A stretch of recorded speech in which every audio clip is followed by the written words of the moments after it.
손을 떼면 멈추는 기계. 그 앞에서 한 남자가 숨졌습니다. 20해 경력, 단 한 번의 실수도 없던 베테랑이었습니다. 회사는 말했습니다. 작업자 부주의. 하지만 이상했습니다. 그 기계는 사람이 손을 놓으면 자동으로 멈추게 설계되어 있었거든요. 그런데 왜 기계는 멈추지 않았을까요? 사고 이틀 뒤 서버 로그가 삭제되었습니다. 정확히 7분. 그 7분 동안 무슨 명령이 입력되었는지 누군가 영원히 지워버렸습니다. 하지만 한 가지를 놓쳤습니다. 백업 서버에 남아있던 음성 파일, 그리고 그 안에서 발견된 명령어, 비상정지 무력화. 누군가 일부러 안전장치를 끈 겁니다. 그리고 그날 밤 그는 죽었습니다. 죽기 이틀 전 그는 아내에게 녹음을 남겼습니다. 혹시 내가 무슨 일 당하면 그건 사고 아니야. 사고가 아니라면 무엇이었을까요? 왜 그는 그날 밤 그 자리에 있어야 했을까요? 그리고 비상정지를 끈 사람은 누구였을까요? 오늘 그 진실을 추적합니다.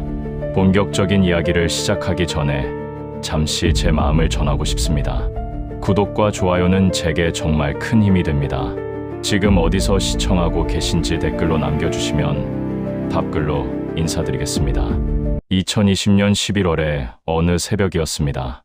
충남의 한 제철소, 거대한 아변기가 쉬지 않고 돌아가고 있었습니다.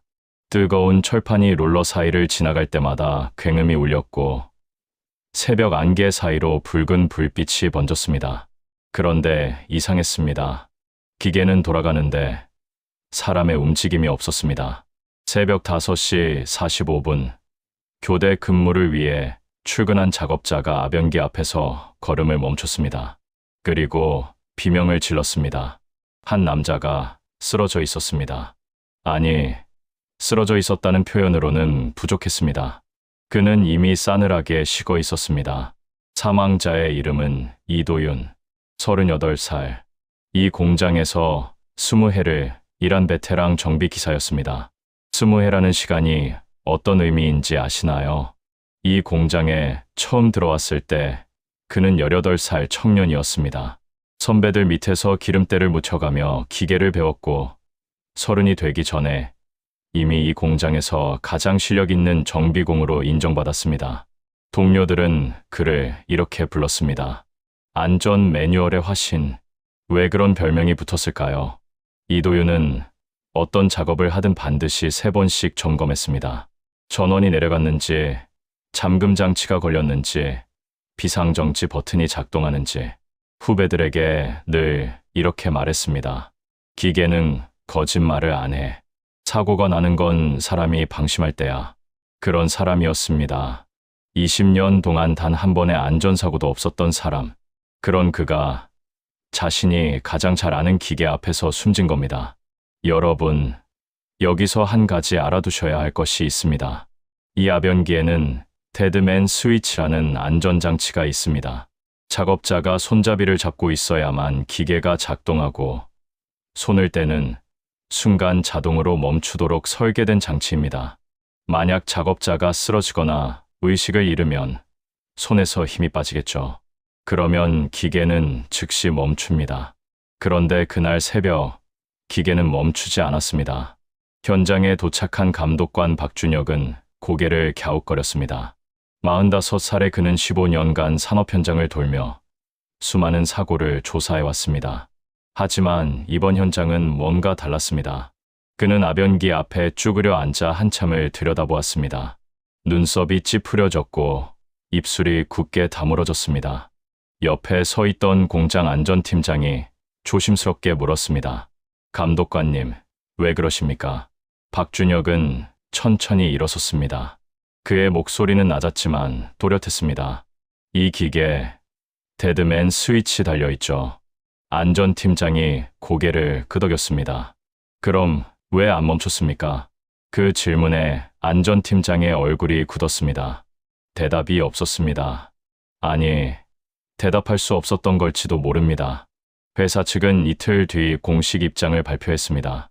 기계 노후로 인한 오작동, 작업자의 부주의가 겹친 불행한 산업재해. 하지만 동료들의 반응은 달랐습니다. 이도윤과 12년을 함께 일한 동료 김태호는 취재진 앞에서 고개를 저었습니다. 그의 눈가가 붉어져 있었고 목소리가 떨렸습니다. 도윤 씨가 부주의했다고요. 그 말은 절대 받아들일 수 없습니다.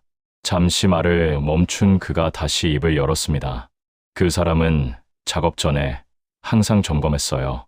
한 번도 아니고, 두 번도 아니고, 세 번씩요. 그런 사람이 갑자기 실수를 했다고요. 김태호의 말이 이어졌습니다. 그날 새벽 이상한 점이 있었다고 했습니다. 도윤 씨는 원래 주간 근무였어요. 그런데 갑자기 야간 근무로 바뀌었어요. 누가 바꿨냐고요. 위에서 내려온 지시라고만 들었습니다. 위에서 내려온 지시. 그 말이 마음에 걸렸습니다. 박준혁 감독관은 조사를 이어갔습니다. 그는 공장의 정비 이력을 요청했습니다. 기계가 오작동했다면 분명 기록이 있을 터였습니다. 그런데 이상한 점이 발견됐습니다. 사고 당일 새벽 3시 20분 아변기 제어 시스템에 누군가 접근한 기록이 있었습니다. 접근 시간은 약 7분. 그리고 그 직후 데드맨 스위치의 상태가 정상에서 수동으로 변경되어 있었습니다. 수동 모드. 이게 무슨 의미인지 설명해 드리겠습니다.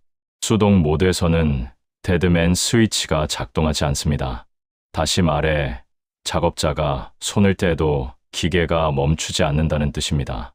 박준혁의 표정이 어두워졌습니다. 이건 단순한 기계 노후가 아니었습니다. 누군가 의도적으로 안전장치를 해제한 겁니다. 그가 안전팀장에게 물었습니다. 이 접근 기록 누구 겁니까? 안전팀장의 얼굴이 하얗게 질렸습니다. 그는 손을 떨며 컴퓨터 화면을 가리켰습니다. 접속 IP를 확인해 봤는데요. 이상합니다. 뭐가 이상합니까? 이 IP는 관리자 구역에서 나온 겁니다. 관리자 구역. 일반 작업자는 출입할 수 없는 곳. 공장의 고위 간부들만 드나들 수 있는 곳. 박준혁은 창밖을 바라보았습니다.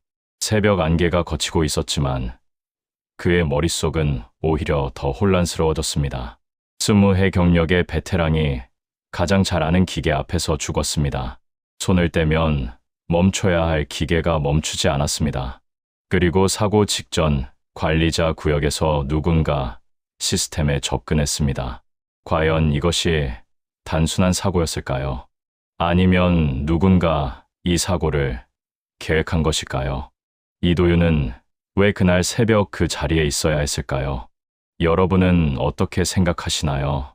사고가 발생하고 이틀이 지났습니다. 이도윤의 시신은 이미 유가족에게 인도되었고 공장은 아무 일도 없었다는 듯 다시 가동을 시작했습니다. 회사 측은 산업재해로 결론 내리고 빠르게 사건을 마무리하려 했습니다. 하지만 감독관 박준혁은 포기하지 않았습니다. 그의 머릿속에는 계속 하나의 의문이 맴돌았습니다. 관리자 구역에서 시스템에 접근한 사람. 그게 누구인가? 박준혁은 노동부 본부에 특별 조사를 요청했습니다. 그리고 그 요청이 받아들여지면서 한 사람이 투입됩니다. 한설인, 32, 살해사이버 포렌식 전문가였습니다. 그녀는 경찰청 사이버 수사대에서 5년간 일한 경력이 있었고 디지털 증거 복원 분야에서 손꼽히는 실력자였습니다. 차분하면서도 날카로운 눈빛을 가진 그녀는 노트북 하나만 들고 공장에 도착했습니다. 박준혁이 그녀를 맞이하며 물었습니다. 서버 로그 분석이 가능하겠습니까? 한설이는 고개를 끄덕이며 대답했습니다. 일단 봐야 알겠지만 가능할 겁니다. 디지털은 거짓말을 못하거든요. 그녀의 목소리는 담담했지만 어딘가 확신에 차 있었습니다. 한설이는 공장 전산실로 안내받았습니다. 서버실 문을 열자마자 그녀의 눈썹이 미세하게 움직였습니다. 뭔가를 감지한 듯한 표정이었습니다. 그녀가 안전팀 담당자에게 물었습니다.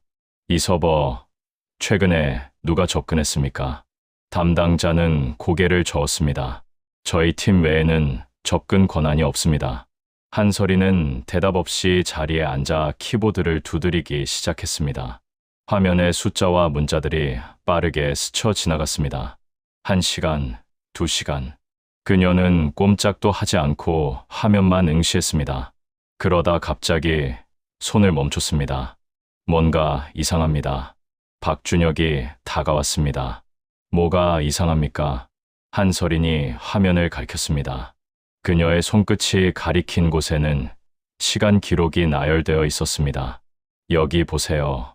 사고 다음 날 오후 2시 30분부터 2시 37분까지 정확히 7분간의 로그가 삭제되어 있어요. 삭제요. 네. 누군가 의도적으로 지웠습니다. 그것도 아주 깔끔하게. 박준혁의 얼굴이 굳어졌습니다. 7분. 고작 7분이었지만 그 7분 안에 무슨 일이 있었는지는 알 수 없게 된 겁니다. 한설인이 말을 이었습니다. 로그 삭제는 아무나 할 수 있는 게 아닙니다. 시스템 관리자 권한이 필요하고 삭제 흔적을 지우려면 상당한 기술이 필요해요. 그 말은 이 공장 사람 중 누군가가 했다는 건가요? 그렇죠. 외부 해킹 흔적은 없습니다. 내부자 소행이에요. 박준혁은 창밖을 바라보았습니다. 공장 굴뚝에서 연기가 피어오르고 있었습니다. 평화로워 보이는 풍경이었지만 그 안에는 누군가의 비밀이 숨겨져 있었습니다. 한설이는 조사를 계속했습니다. 메인 서버의 로그는 삭제되었지만 혹시 백업 서버에 흔적이 남아있을지 모른다고 생각한 겁니다. 백업 서버는 메인 서버와 다른 건물에 있었습니다.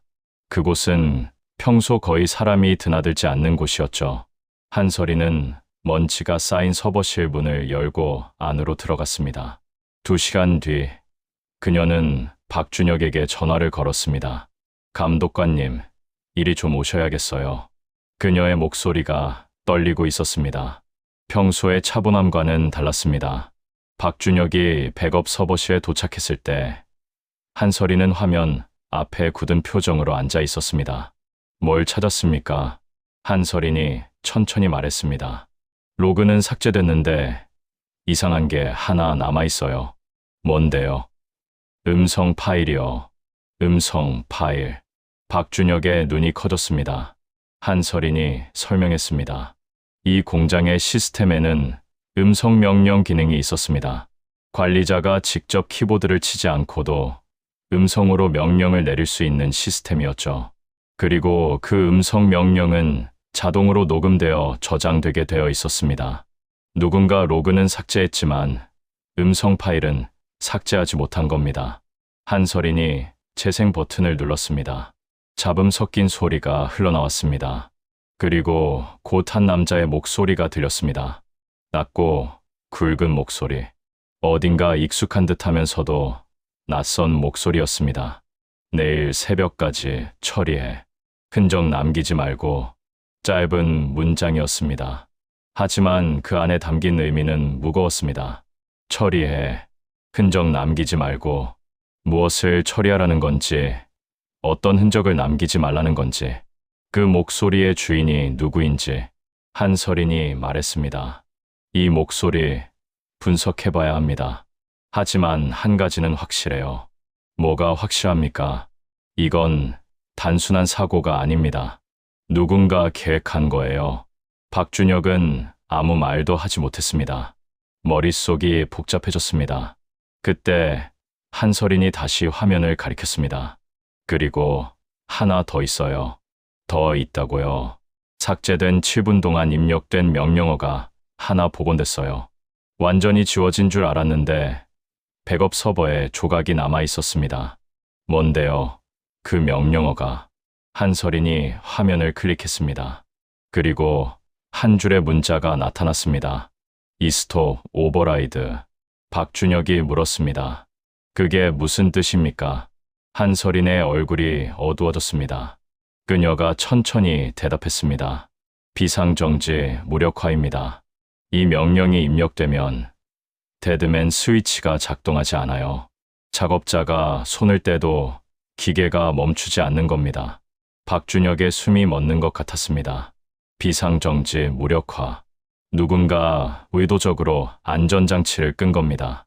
그리고 그날 새벽 이도윤은 그 기계 앞에 섰습니다. 한서린이 말했습니다. 이 명령을 입력하려면 최고 관리자 권한이 필요해요. 일반 작업자는 절대 접근할 수 없습니다. 그럼 누가 입력했습니까? 한서린이 화면을 스크롤했습니다.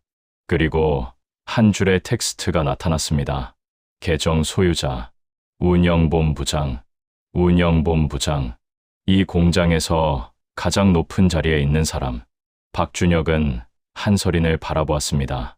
그녀의 눈빛도 똑같은 의문을 품고 있었습니다.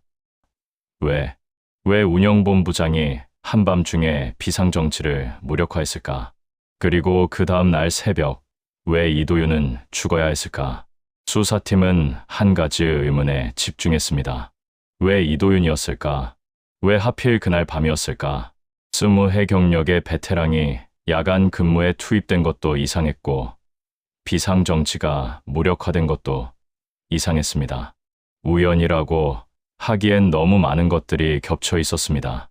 한서린은 이도윤의 과거 행적을 조사하기 시작했습니다. 인사 기록, 근무 이력, 상벌 내역, 모든 것을 샅샅이 뒤졌습니다. 그리고 충격적인 사실을 발견했습니다. 이도윤은 사고가 발생하기 한 달 전 노동청에 익명 제보를 했던 인물이었습니다. 한서린이 박준혁에게 자료를 보여주며 말했습니다. 여기 보세요. 지난 10월 15일 노동청 산업안전과에 접수된 익명 제보입니다. 박준혁이 서류를 받아들었습니다. 그의 눈이 빠르게 내용을 훑었습니다. 제보 내용은 이랬습니다. 이 공장은 산업재해가 발생해도 기록을 조작합니다. CCTV 영상을 삭제하고 사고 보고서를 위조합니다. 지난 3년간 최소 5건의 중상의 사고가 은폐되었습니다. 박준혁의 얼굴이 굳어졌습니다. 이걸 이도윤 씨가 제보했다는 건가요? 한서린이 고개를 끄덕였습니다.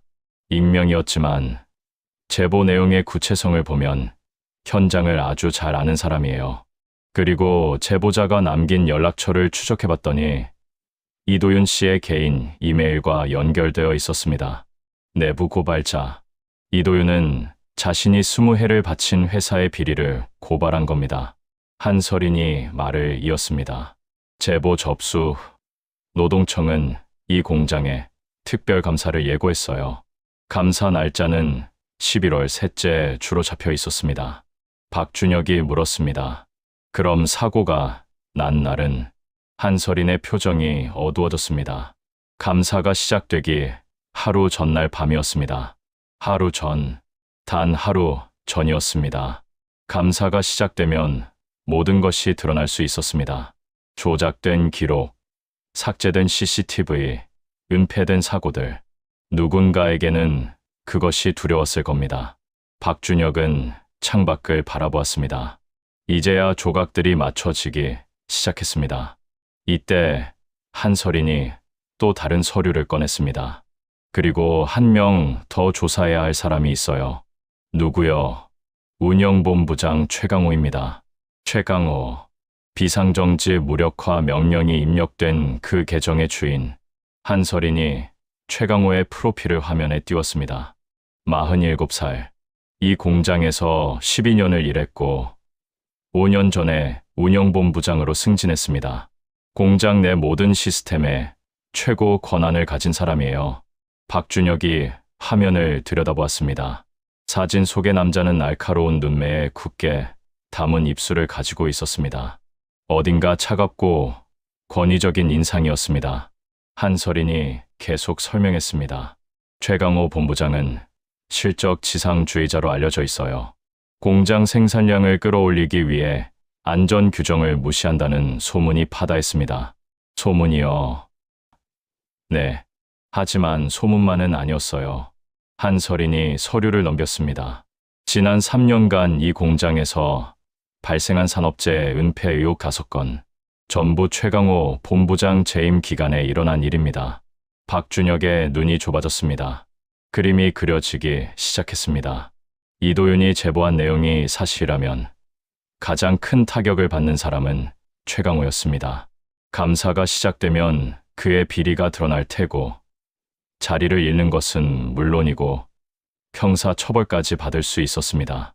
한서린이 말했습니다. 제보 이후 공장 내부 분위기가 험악해졌다고 해요. 특히 최강호 본부장 주변 사람들이 많이 긴장했다고 합니다. 그리고 이도윤 씨는요. 한서린이 잠시 말을 멈췄습니다. 그녀의 표정이 어두워졌습니다. 따돌림을 당했어요. 따돌림이요. 네. 제보 이후 이도윤 씨는 갑자기 주간 근무에서 야간 근무로 배치됐습니다. 좋은 장비 대신 노후 장비만 맡게 됐고 동료들과도 격리됐어요. 박준혁이 물었습니다.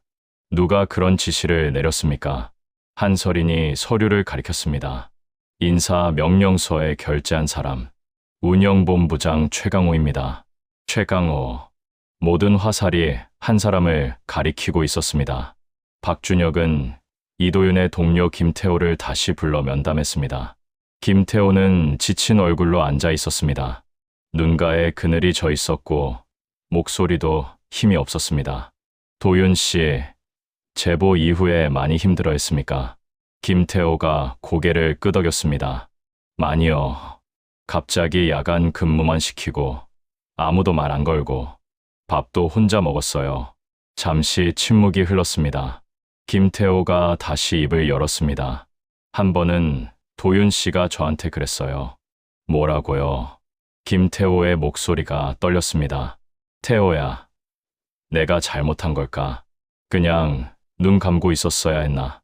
박준혁은 아무 말도 하지 못했습니다. 가슴이 먹먹해졌습니다. 김태호가 말을 이었습니다. 저는 그때 뭐라고 해야 할지 몰랐어요. 그냥 괜찮을 거라고 힘내라고만 했습니다. 그의 눈가가 붉어졌습니다. 그런데 그게 마지막이었어요. 그 다음 날 도윤 씨가 죽었습니다. 박준혁은 김태호의 어깨를 가만히 잡아주었습니다. 말없이 한서린이 정리했습니다. 정리하면 이렇습니다. 이도윤 씨는 공장의 비리를 고발했고 그로 인해 직장 내 따돌림을 당했습니다. 그리고 감사가 시작되기 하루 전날 밤 누군가 비상정치를 무력화했고 이도윤 씨는 그 기계 앞에서 숨졌습니다. 박준혁이 물었습니다. 우연이라고 볼 수 있을까요? 한서린이 고개를 저었습니다. 그녀의 눈빛이 단호했습니다. 절대 우연이 아닙니다. 내부 고발과 그의 죽음, 그 사이에는 분명한 연결고리가 있었습니다. 하지만 아직 증명해야 할 것이 남아 있었습니다. 최강호가 정말 이 일에 관여했는지, 그리고 왜 그래야 했는지. 남편이 떠난 뒤 정윤아의 삶은 무너져 내렸습니다. 35살, 8살 아들과 5살 딸을 홀로 키워야 하는 현실. 장례를 치르는 동안에도 그녀는 울 시간조차 없었습니다. 조문객을 맡고 아이들을 돌보고 서류를 정리하고 정신없이 며칠이 지나갔습니다. 장례가 끝나고 열흘쯤 지났을 때였습니다. 낯선 번호로 전화가 왔습니다. 정윤아가 받자 정중하지만 차가운 목소리가 들려왔습니다. 안녕하세요.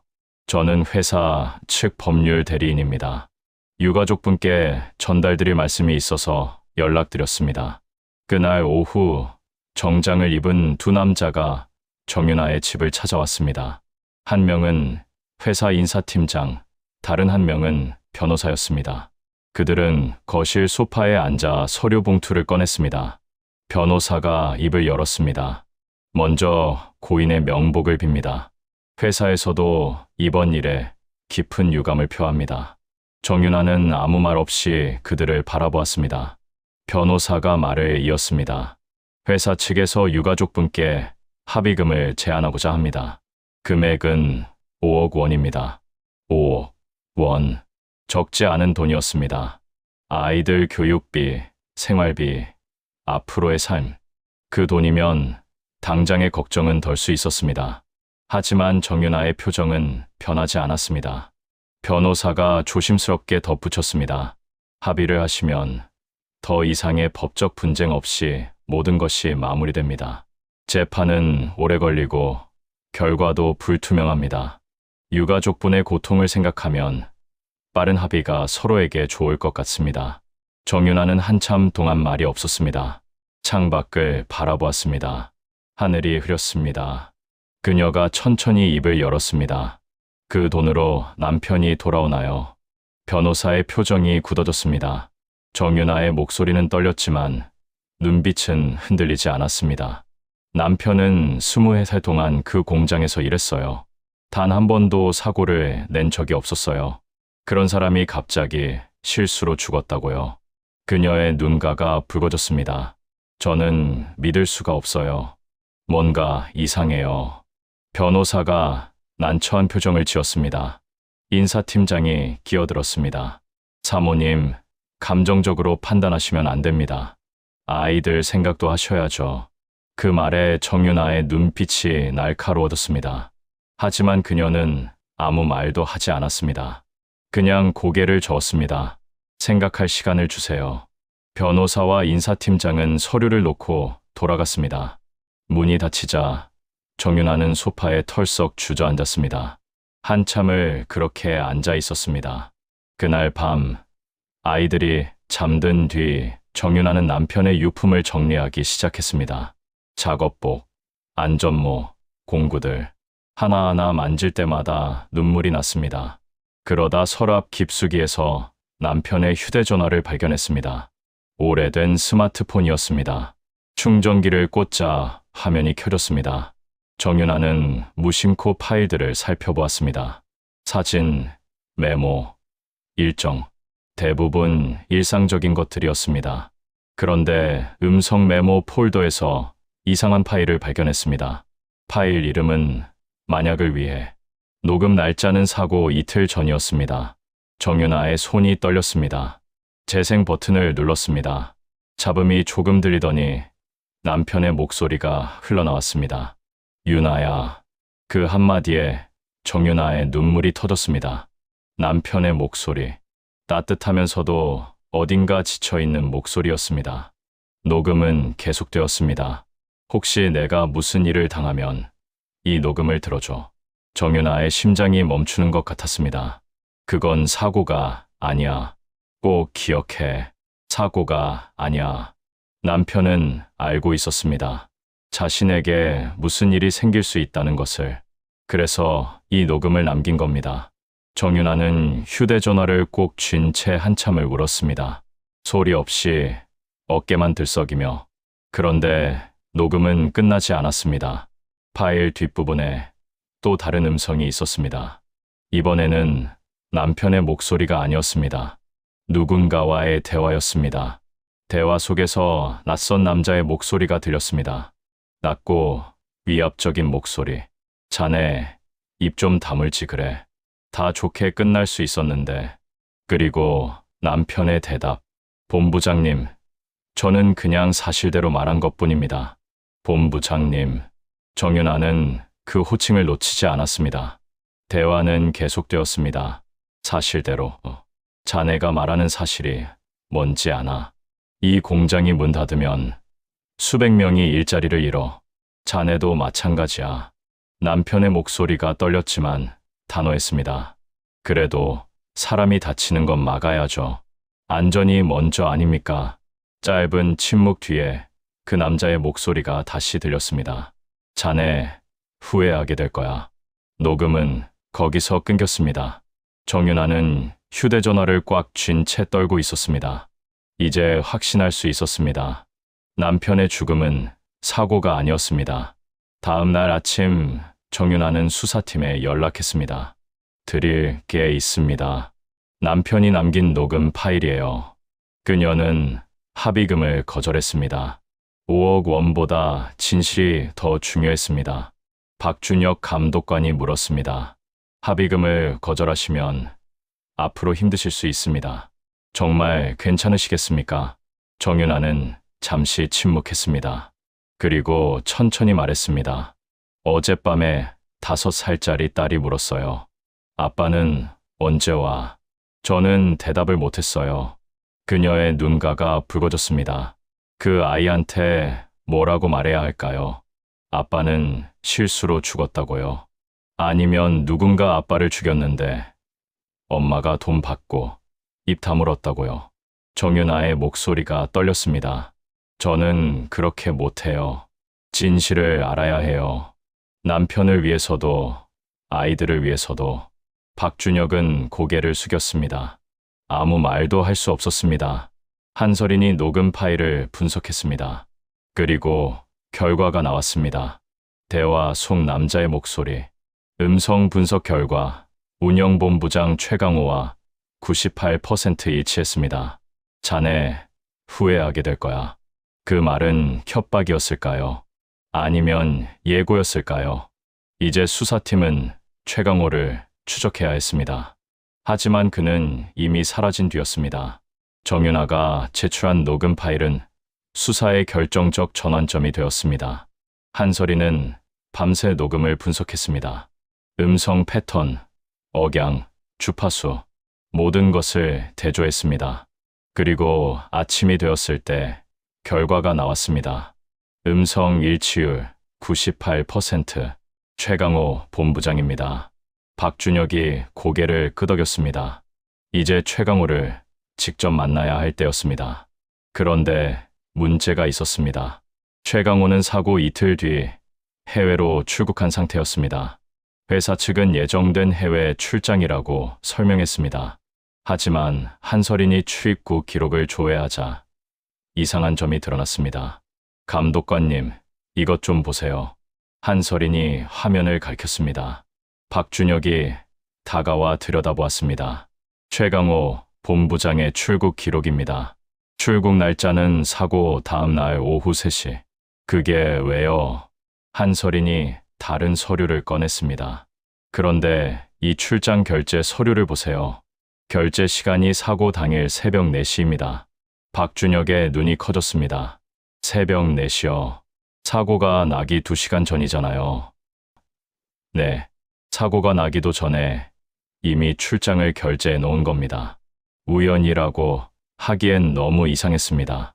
마치 사고가 날 것을 알고 있었던 것처럼 한서린이 말을 이었습니다. 그리고 하나 더요. 이 출장 왕복 항공권이 아니에요. 뭐라고요? 편도입니다. 귀국 일정이 없어요.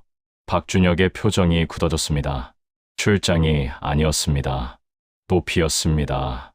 수사팀은 즉시 검찰에 보고했습니다. 검찰은 최강호에 대한 출국 금지 요청과 함께 인터폴 공조 수사를 의뢰했습니다. 하지만 최강호는 이미 해외에 있었습니다. 그가 간 곳은 동남아시아의 한 국가, 한국과 범죄인 인도, 조약이 없는 곳이었습니다. 한서린이 한숨을 쉬었습니다. 노력군요. 처음부터 도망칠 계획이었어요. 박준혁은 이를 악물었습니다. 하지만 포기할 수 없었습니다.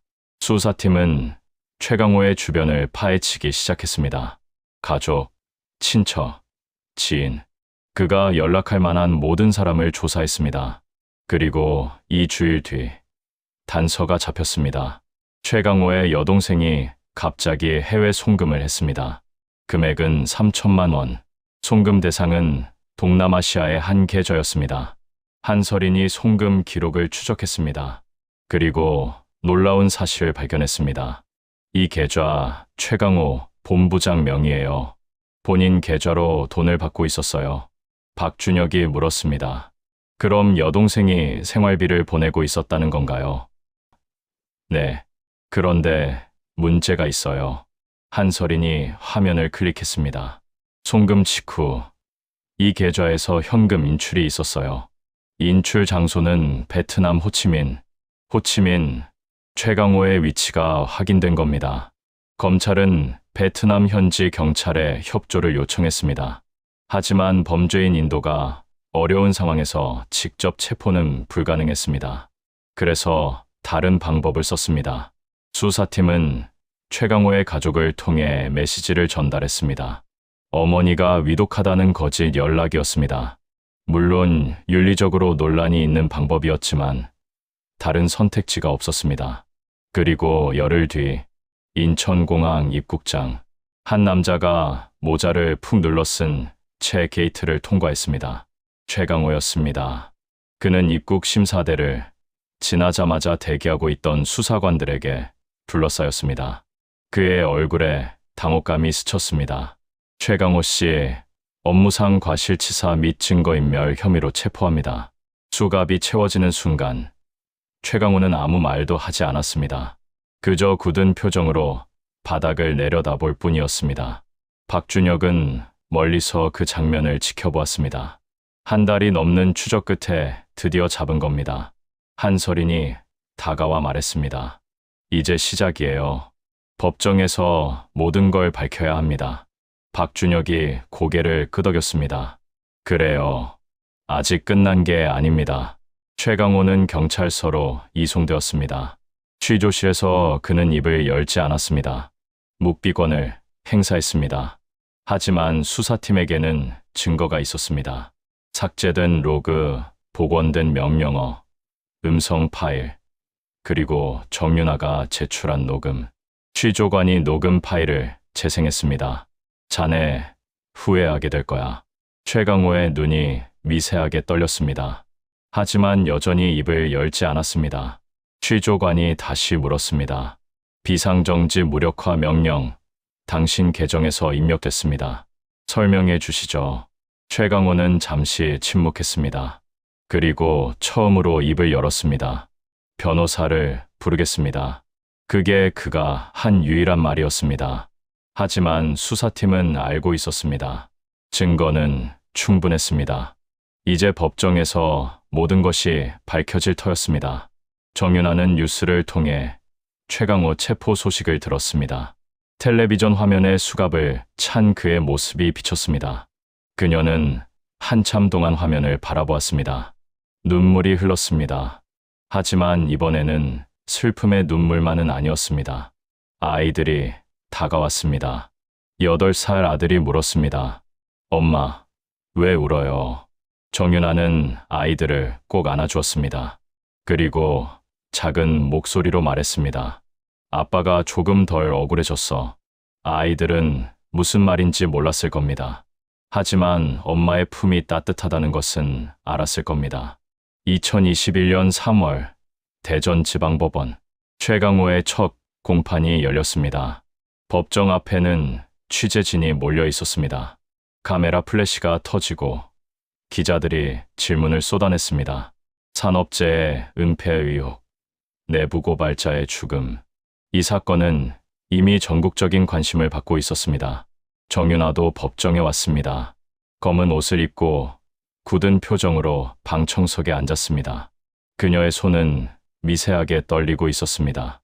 잠시 후 최강호가 호송되어 들어왔습니다. 수갑은 풀려 있었지만 그의 얼굴은 몇 달 전과 달랐습니다. 수염이 자라 있었고 눈 밑에 그늘이 져 있었습니다. 하지만 눈빛만은 여전히 차가웠습니다. 재판장이 입을 열었습니다. 피고인 최강호, 업무상 과실치사 및 증거인멸 혐의로 기소되었습니다. 혐의를 인정합니까? 최강호가 천천히 대답했습니다. 인정하지 않습니다. 법정이 술렁였습니다. 정윤아의 눈이 커졌습니다. 변호인이 일어섰습니다. 50대 중반의 베테랑 변호사였습니다. 그는 침착한 목소리로 말했습니다. 이 사건은 불행한 산업재해입니다. 기계 결함과 우연히 겹친 비극이지 의도적인 범행이 아닙니다. 변호인은 서류를 들어보였습니다. 해당 합병기는 제조된 지 20년이 넘은 노후 장비입니다. 데드맨 스위치 오작동 가능성은 전문가들도 인정하고 있습니다. 그리고 피고인의 시스템 접근에 대해서도 정기 점검 차원이었을 뿐 악의적 의도는 없었습니다. 변호인의 주장은 명확했습니다. 사고, 우연, 과실, 고의가 아니라는 것. 하지만 검찰도 만만치 않았습니다. 검사가 일어섰습니다. 40대 초반의 여성 검사였습니다. 날카로운 눈빛으로 법정을 둘러보았습니다. 재판장님, 검찰은 이것이 단순한 사고가 아님을 입증하겠습니다. 검사가 스크린을 가리켰습니다. 화면에 데이터가 나타났습니다. 피고인의 관리자 계정에서 사고 당일 새벽 3시 20분 비상정지 무력화 명령이 입력되었습니다. 법정이 조용해졌습니다. 검사가 계속했습니다. 비상정지 무력화. 이 명령이 입력되면 데드맨 스위치가 작동하지 않습니다. 작업자가 위험에 처해도 기계가 멈추지 않는 겁니다. 그리고 이 명령을 입력할 수 있는 사람은 최고 관리자 권한을 가진 사람뿐입니다. 이 공장에서 그 권한을 가진 사람은 오직 피고인뿐입니다. 변호인이 반박했습니다. 계정이 해킹당했을 가능성도 있습니다. 피고인이 직접 입력했다는 증거가 있습니까? 검사가 고개를 끄덕였습니다. 있습니다. 검사가 새로운 증거를 제시했습니다. 법정에 한서린이 증인으로 출석했습니다. 한서린은 차분하게 증언했습니다. 해당 명령은 외부 해킹이 아닙니다. 접속 기록을 분석한 결과 공장 내부 관리자 구역에서 입력되었습니다. 그녀가 화면을 가리켰습니다. 그리고 해당 시간에 관리자 구역 출입 기록을 확인한 결과 피고인 최강호만 출입한 것으로 나타났습니다. 변호인의 얼굴이 굳어졌습니다.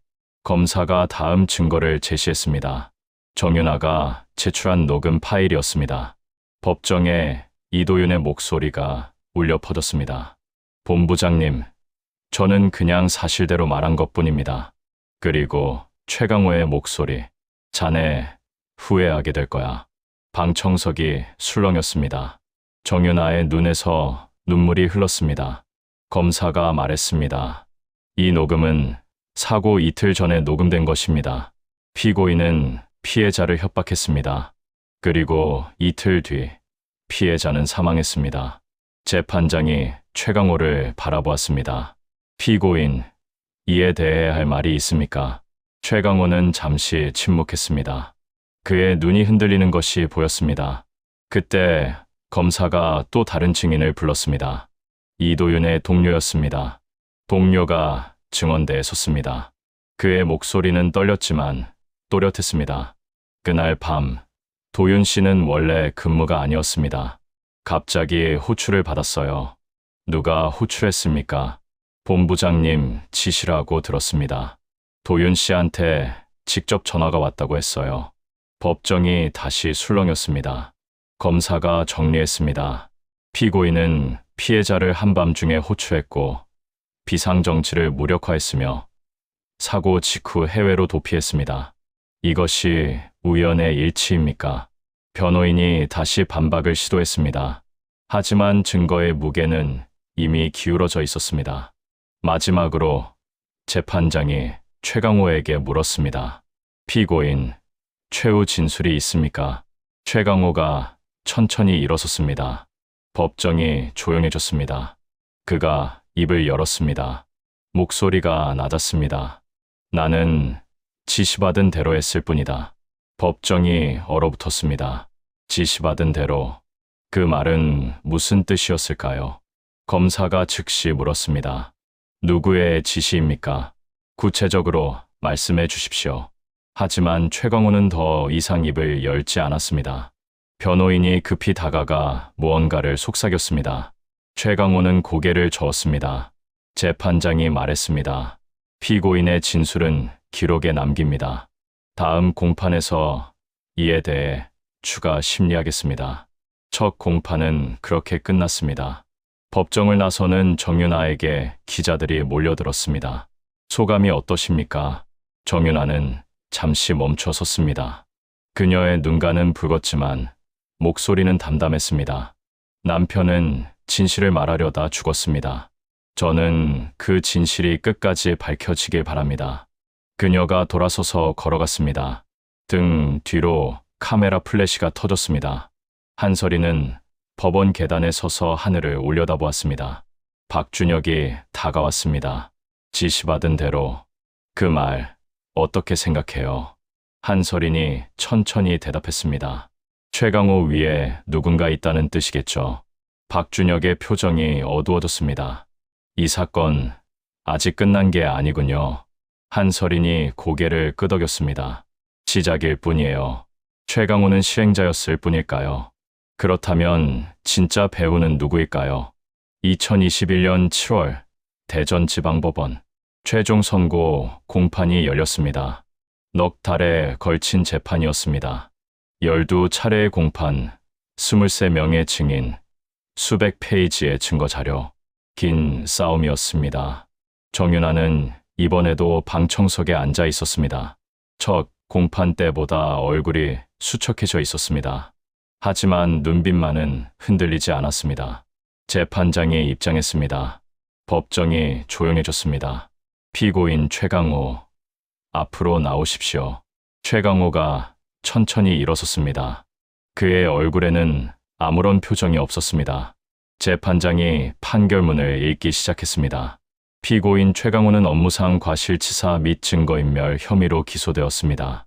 본 재판부는 다음과 같이 판결합니다. 법정이 숨을 죽였습니다. 피고인을 징역 7년에 처한다. 방청석에서 탄식이 터져 나왔습니다. 정윤아의 입술이 떨렸습니다. 재판장이 판결 이유를 설명했습니다. 피고인은 비상정지 장치를 무력화하여 피해자가 위험에 노출되도록 했습니다. 또한 사고 후 증거를 인멸하고 해외로 도피하여 수사를 방해했습니다. 이는 명백한 범죄 행위입니다. 그러나 재판장이 잠시 말을 멈췄습니다. 직접적인 살해의 의도를 입증할 증거는 부족합니다. 피고인이 피해자의 사망을 직접 의도했다고 단정하기 어렵습니다. 따라서 살인죄는 인정하지 않습니다. 정윤아의 눈에서 눈물이 흘렀습니다. 그녀는 입술을 깨물었습니다. 다만 본 재판부는 이 사건이 개인의 일탈이 아니라 조직적 은폐의 결과임을 인정합니다. 피고인의 진술에서 언급된 상부 지시에 대해서는 추가 수사가 필요합니다. 재판장이 의사봉을 두드렸습니다. 이상 선고를 마칩니다. 최강호가 법정 밖으로 끌려나갔습니다. 그는 끝까지 아무 말도 하지 않았습니다. 상부가 누구인지, 왜 그런 지시를 받았는지 그는 끝내 입을 열지 않았습니다. 법원 앞에는 취재진이 몰려 있었습니다. 정윤아가 법원 계단을 내려왔습니다. 기자들이 마이크를 들이밀었습니다. 판결에 대해 어떻게 생각하십니까? 정윤아는 잠시 하늘을 올려다보았습니다. 맑은 여름 하늘이었습니다. 남편이 좋아하던 계절이었습니다. 그녀가 천천히 입을 열었습니다.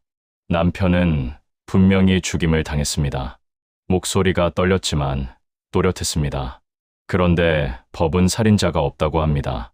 비상정지를 끄고 한밤중에 불러내고 증거를 없애고 도망쳤는데 그게 살인이 아니라고 합니다. 그녀의 눈가에 눈물이 맺혔습니다. 저는 받아들일 수 없습니다. 하지만 여기서 멈추지 않겠습니다. 정윤아가 카메라를 똑바로 바라보았습니다. 남편처럼 억울하게 죽어가는 사람들이 또 있습니다. 저는 그 사람들을 위해 싸우겠습니다. 남편이 원했던 것처럼 진실이 밝혀지는 세상을 위해. 그녀가 돌아서서 걸어갔습니다. 취재진의 카메라가 그녀의 뒷모습을 따라갔습니다. 이 사건 이후 많은 것이 바뀌었습니다. 국회에서는 산업안전보건법 개정 논의가 시작되었습니다. 데드맨 스위치 무력화 방지 시스템 의무화, 산업재해 은폐에 대한 처벌 강화, 이도윤의 죽음이 남긴 과제들이었습니다. 언론에서는 이 사건을 집중 보도했습니다. 내부 고발자 보호의 중요성, 기업의 안전 책임, 사회적 논의가 이어졌습니다. 그리고 그해 가을, 공장 앞에 작은 추모비가 세워졌습니다. 동료들과 유가족이 함께 세운 것이었습니다. 추모비에는 짧은 문장 하나만 새겨져 있었습니다. 기계는 멈추지 않았지만 진실은 멈추지 않았다. 정윤아는 추모비 앞에 꽃을 놓았습니다. 아이들도 함께였습니다. 8살 아들과 5살 딸. 아이들은 아직 모든 것을 이해하지 못했습니다. 하지만 아빠를 기억하고 있었습니다. 아들이 물었습니다. 엄마, 아빠는 좋은 사람이었어요. 정윤아가 아이의 머리를 쓰다듬었습니다. 응, 아빠는 정말 좋은 사람이었어. 옳은 일을 하려다 떠났지만 아빠 덕분에 세상이 조금 바뀌었어. 아이는 고개를 끄덕였습니다. 아직 다 이해하지 못하는 눈빛이었지만 엄마의 말을 믿는 눈빛이었습니다. 정윤아는 이후 산업재해 유가족 모임에서 활동을 시작했습니다. 같은 아픔을 겪은 사람들과 함께 더 안전한 일터를 만들기 위해 목소리를 높였습니다. 한설이는 이 사건을 계기로 산업 현장 디지털 포렌식 전문가로 이름을 알렸습니다. 이후에도 여러 의문사 사건에서 진실을 밝히는 데 기여했습니다. 박준혁 감독관은 여전히 현장을 돌고 있습니다. 그의 책상 위에는 이도윤 사건 파일이 놓여 있습니다.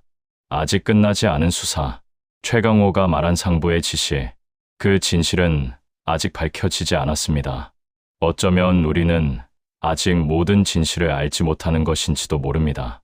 하지만 한 가지는 분명합니다. 멈춰야 할 기계는 멈추지 않았습니다. 법은 그를 살인자로 부르지 않았습니다. 하지만 포기하지 않은 사람들이 있었습니다. 남편의 목소리를 기억한 아내가 있었습니다. 삭제된 기록을 복원한 전문가가 있었습니다. 끝까지 의문을 놓지 않은 감독관이 있었습니다. 그들 덕분에 진실은 멈추지 않았습니다. 이도윤은 20해 동안 기계를 지켰습니다. 그리고 마지막 순간 사람을 지키려 했습니다. 그의 선택은 틀리지 않았습니다. 이 이야기를 끝까지 들어주신 여러분께 묻습니다. 법은 그를 살인자로 부르지 않았습니다. 하지만 여러분의 판단은 어떠신가요?